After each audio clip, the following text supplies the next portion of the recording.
Las sustancias psicoactivas se pueden clasificar de muchas maneras.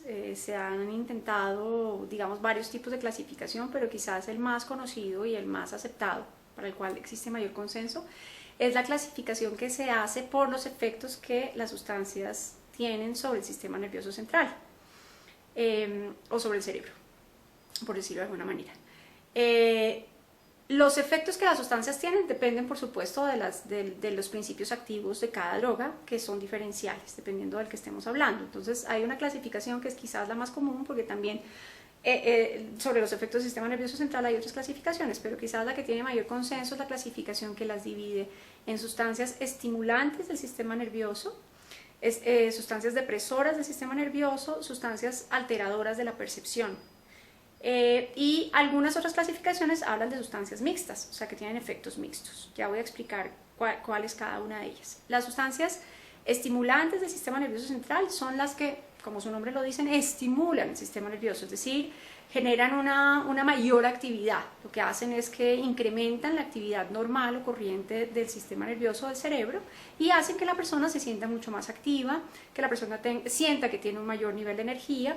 Y cuando hago el énfasis sobre siente es porque tenemos que tener en cuenta que las sustancias no ofrecen, o sea, no generan ninguna característica que la persona ya no tenga, no dan ningún talento que la persona ya no tenga, es decir, no ofrecen nada que la persona ya no sea y que ya no tenga. Lo que hacen es que justamente lo incrementan, digamos, lo potencian, por decirlo de alguna forma. Entonces los estimulantes lo que hacen es que incrementan el nivel, digamos, normal de actividad que tiene el sistema nervioso central, y entonces la persona se siente mucho más activa, como lo decía, mucho más alegre, mucho más energética, mucho más estimulada, por decirlo de alguna forma.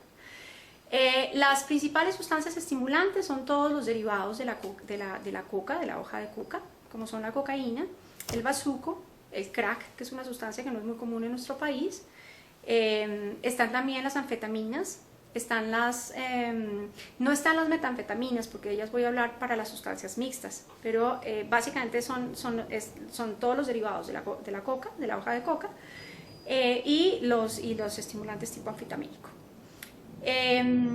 Las otras sustancias son las depresoras del sistema nervioso central, que, como su nombre lo dice, deprimen el sistema, es decir, reducen el nivel de energía. Es como si tuviéramos una especie de regulador de voltaje o de dimmer, como se llama. Entonces se eleva un poco la luz o se disminuye un poco la luz, digamos, que normalmente trae el cerebro.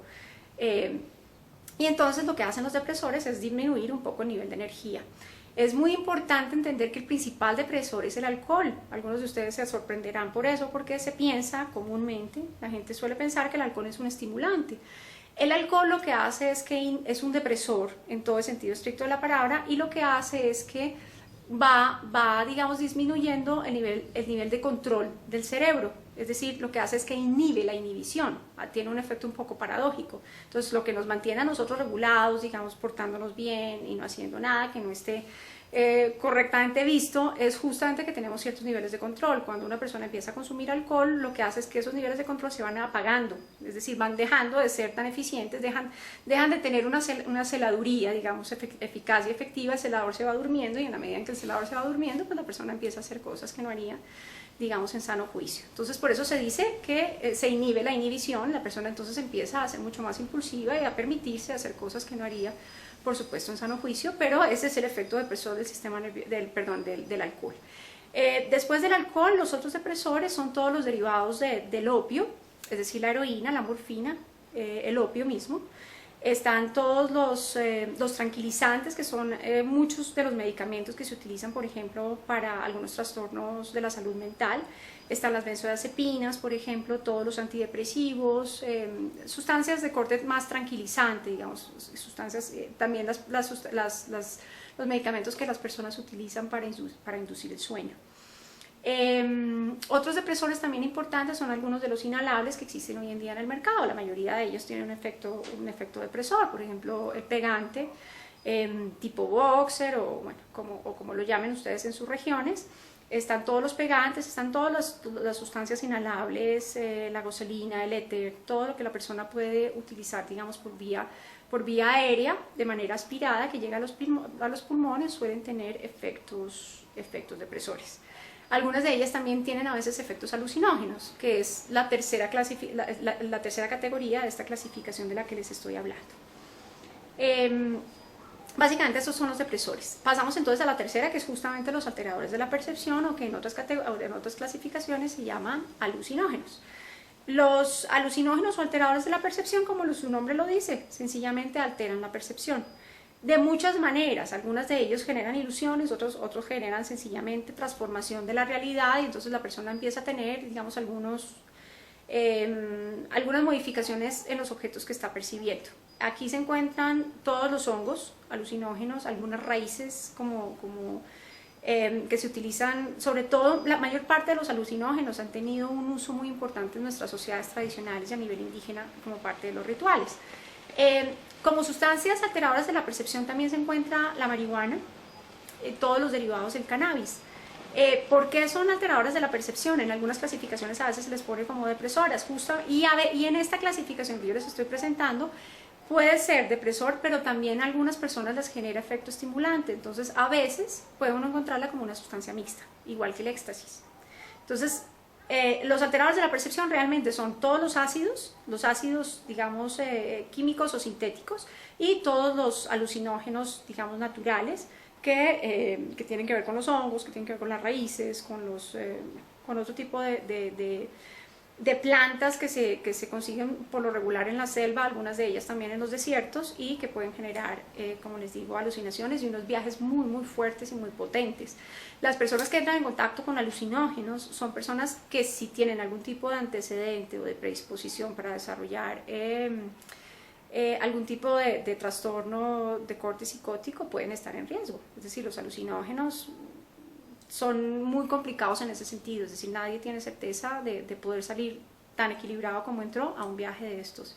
Y las experiencias pueden llegar a ser también muy muy potentes, algunas de ellas, y algunas personas llegan a tener experiencias muy traumáticas. Ha habido algunos episodios de gente que termina, por ejemplo, quitándose la vida en uno de estos viajes, no es lo común, pero pues puede ocurrir. Y también puede ocurrir que la persona se deprima, también puede ocurrir que la persona tenga digamos, una experiencia que considere que fue un hito en su vida, y a partir de esa experiencia comprender y acercarse mucho más a temas mucho más profundos de sí mismo y de su vida, su realidad y de su personalidad.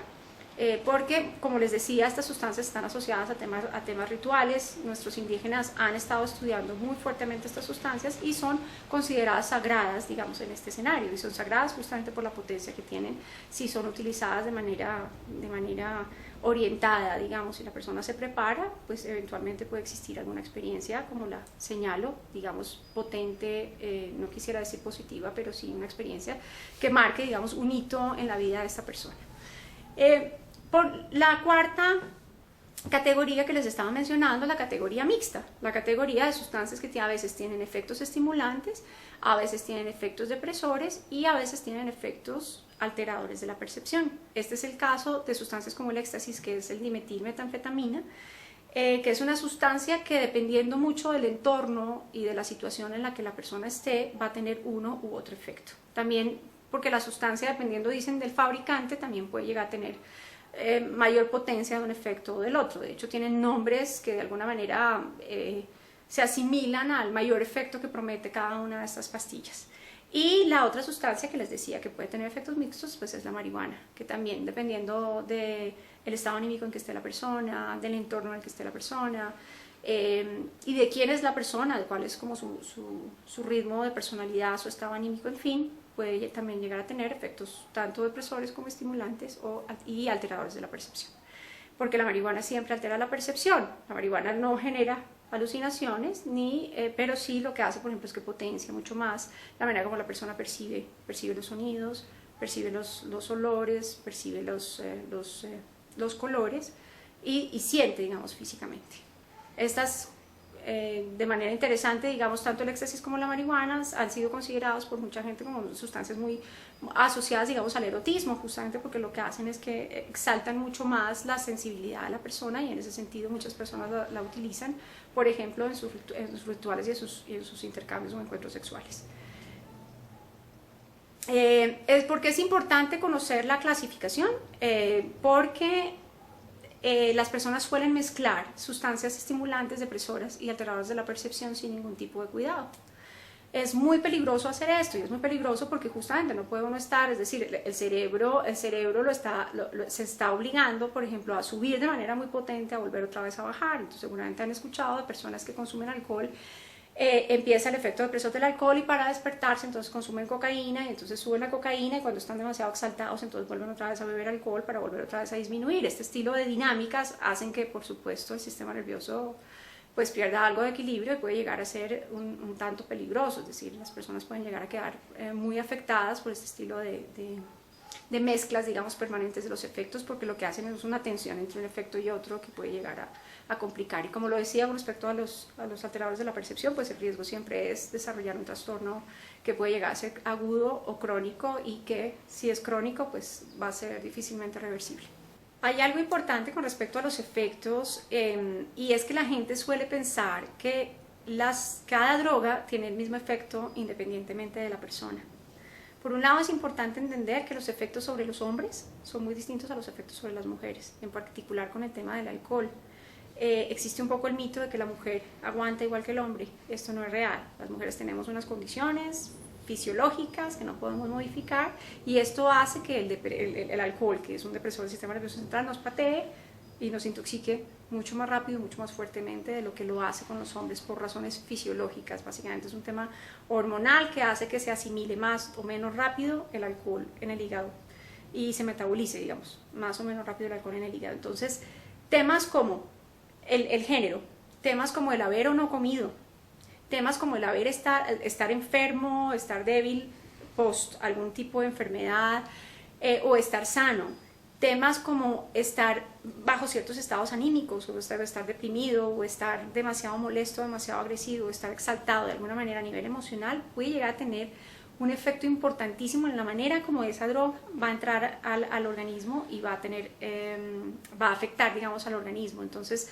no es real, digamos, que los efectos puedan ser siempre predecibles, que sean siempre igual para todo el mundo. Entonces las personas tienen que tener, digamos, en consideración su propia sensibilidad. Es decir, no es nuevo, por ejemplo, que hay personas que pueden tomar café hasta las 9 de la noche y dormir sin ningún inconveniente, como hay personas que se toman un café después de las 3 de la tarde o después del mediodía y no pueden dormir, o que hay personas que se toman un café o que se toman 2 cafés y les da taquicardia. Ahí se está hablando justamente de un grado de hipersensibilidad que hace que esa persona sea mucho más sensible, digamos, a los estimulantes que lo que es otra persona que se puede tomar café a las 9 de la noche y no tiene problemas en dormir.